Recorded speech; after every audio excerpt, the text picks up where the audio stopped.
Welcome to Bite at a Time Books, where we read you your favorite classics one bite at a time. My name is Bree Carlile, and I love to read, and wanted to share my passion with listeners like you. Be sure to follow the show on your favorite podcast platforms so you get all the new episodes. Or you can follow the show on YouTube, where we have playlists for all the stories. You can find us on all the social medias at Bite at a Time Books, or on our website, biteatatimebooks.com, where you can also sign up for our newsletter for more information on what we're reading and what's coming next for the podcasts. We're part of the Bite at a Time Books Productions Network. If you'd also like to hear what inspired your favorite classic author to write their novels, and what was going on in the world at the time, check out the Bite at a Time Books Behind the Story podcast, Tuesdays, wherever you listen to podcasts. Today we'll be continuing White Fang by Jack London. Chapter 3, The Outcast. Lip continued so to darken his days. That White Fang became wickeder and more ferocious than it was his natural right to be. Savageness was a part of his makeup. But the savageness thus developed exceeded his makeup. He acquired a reputation for wickedness amongst the man-animals themselves. Wherever there was trouble and uproar in camp, fighting and squabbling, or the outcry of a squaw over a bit of stolen meat, they were sure to find White Fang mixed up in it, and usually at the bottom of it. They did not bother to look after the causes of its conduct. They saw only the effects, and the effects were bad. He was a sneak and a thief, a mischief maker, a fomenter of trouble, and irate squaws told him to his face, the while he eyed them alert and ready to dodge any quick-flung missile, that he was a wolf and worthless and bound to come to an evil end. He found himself an outcast in the midst of the populous camp. All the young dogs followed Lip's lead. There was a difference between White Fang and them. Perhaps they sensed his wildwood breed, and instinctively felt for him the enmity that the domestic dog feels for the wolf. But be that as it may, they joined with Lip in the persecution. And once declared against him, they found good reason to continue declared against him. One and all, from time to time, they felt his teeth. And to his credit, he gave more than he received. Many of them he could whip in a single fight. But single fight was denied him. The beginning of such a fight was a signal for all the young dogs in camp to come running and pitch upon him. Out of this pack persecution, he learned two important things: how to take care of himself in a mass fight against him, and how, on a single dog, to inflict the greatest amount of damage in the briefest space of time. To keep one's feet in the midst of the hostile mass meant life. And this he learned well. He became cat-like in his ability to stay on his feet. Even grown dogs might hurtle him backward or sideways with the impact of their heavy bodies, and backward or sideways he would go, in the air or sliding on the ground, but always with his legs under him and his feet downward to the Mother Earth. When dogs fight, there are usually preliminaries to the actual combat. Snarlings and bristlings and stiff-legged struttings. But White Fang learned to omit these preliminaries. Delay meant the coming against him of all the young dogs. He must do his work quickly and get away. So he learned to give no warning of his intention. He rushed in and snapped and slashed on the instant, without notice, before his foe could prepare to meet him. Thus, he learned how to inflict quick and severe damage. Also, he learned the value of surprise. A dog, taken off its guard, its shoulder slashed open, or its ear ripped in ribbons before it knew what was happening, was a dog half-whipped. Furthermore, it was remarkably easy to overthrow a dog taken by surprise. While a dog, thus overthrown, invariably exposed for a moment the soft underside of its neck, the vulnerable point at which to strike for its life. White Fang knew this point.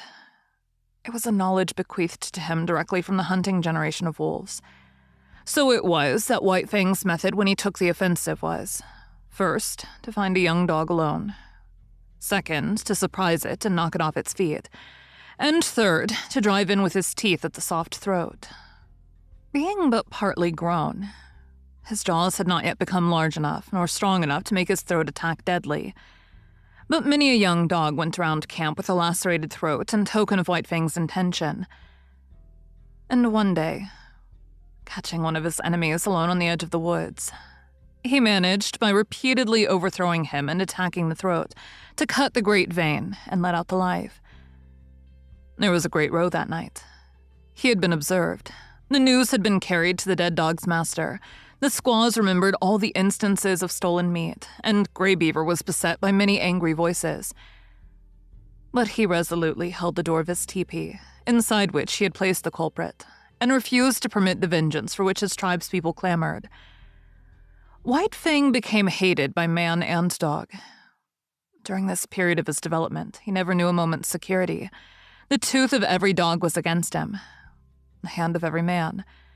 He was greeted with snarls by his kind, with curses and stones by his gods. He lived tensely. He was always keyed up, alert for attack, wary of being attacked, with an eye for sudden and unexpected missiles, prepared to act precipitately and coolly, to leap in with a flash of teeth, or to leap away with a menacing snarl. As for snarling, he could snarl more terribly than any dog, young or old, in camp. The intent of the snarl is to warn or frighten, and judgment is required to know when it should be used. White Fang knew how to make it and when to make it. Into his snarl, he incorporated all that was vicious, malignant, and horrible, with nose serrated by continuous spasms, hair bristling in recurrent waves, tongue whipping out like a red snake and whipping back again, ears flattened down, eyes gleaming hatred, lips wrinkled back, and fangs exposed and dripping. He could compel a pause on the part of almost any assailant. A temporary pause, when taken off its guard, gave him the vital moment in which to think and determine his action.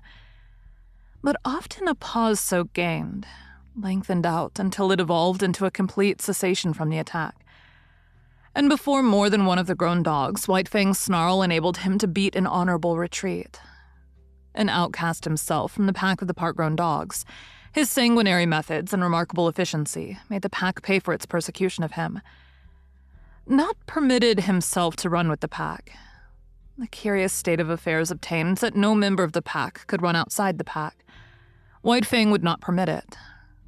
What of his bushwhacking and waylaying tactics? The young dogs were afraid to run by themselves. With the exception of Lip Lip, they were compelled to hunch together for mutual protection against the terrible enemy they had made. A puppy alone by the riverbank meant a puppy dead, or a puppy that aroused the camp with its shrill pain and terror as it fled back from the wolf cub that had waylaid it. But White Fang's reprisals did not cease. Even when the young dogs had learned thoroughly that they must stay together, he attacked them when he caught them alone, and they attacked him when they were bunched. The sight of him was sufficient to start them rushing after him, at which times his swiftness usually carried him into safety, but woe the dog that outran his fellows in such pursuit. White Fang had learned to turn suddenly upon the pursuer that was ahead of the pack, and thoroughly to rip him up before the pack could arrive. This occurred with great frequency. For once in full cry, the dogs were prone to forget themselves in the excitement of the chase, while White Fang never forgot himself. Stealing backward glances as he ran, he was always ready to whirl around and down the overzealous pursuer that outran his fellows. Young dogs are bound to play, and out of the exigencies of the situation, they realized their play in this mimic warfare. Thus it was that the hunt of White Fang became their chief game. A deadly game, withal, and at times a serious game. He, on the other hand, being the fastest-footed, was unafraid to venture anywhere. During the period that he waited vainly for his mother to come back, he led the pack many a wild chase through the adjacent woods, but the pack invariably lost him. Its noise and outcry warned him of its presence, while he ran alone, velvet-footed, silently, a moving shadow among the trees after the manner of his father and mother before him. Further, he was more directly connected with the wild than they, and he knew more of its secrets and stratagems.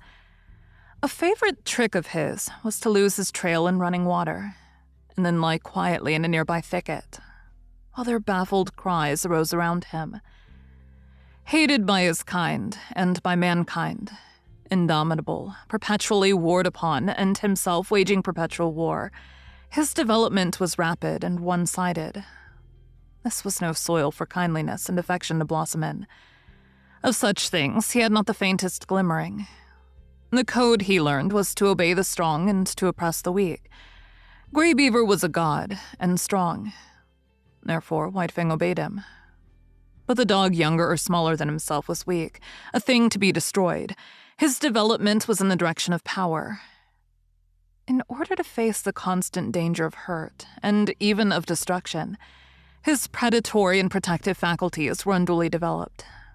He became quicker of movement than the other dogs, swifter of foot, craftier, deadlier, more lithe, more lean, with iron-like muscle and sinew, more enduring, more cruel, more ferocious, and more intelligent. He had to become all these things, else he would not have held his own, nor survived the hostile environment in which he found himself. Thank you for joining Bite at a Time Books today, while we read a bite of one of your favorite classics. Again, my name is Bree Carlile, and I hope you join us tomorrow for the next bite of White Fang. If you enjoyed our show, be sure to follow us so you get all the new episodes. We would also love for you to drop us a rating on your favorite podcast platform. You can catch us on all the social medias at Bite at a Time Books, or check out our website, biteatatimebooks.com, where you can sign up for our newsletter. Our show is part of the Bite at a Time Books Productions Network. If you would also like to hear about the authors who write the books we read on the show, check out the Bite at a Time Books Behind the Story podcast, wherever you listen to podcasts, or on biteatatimebooksbehindthestory.com.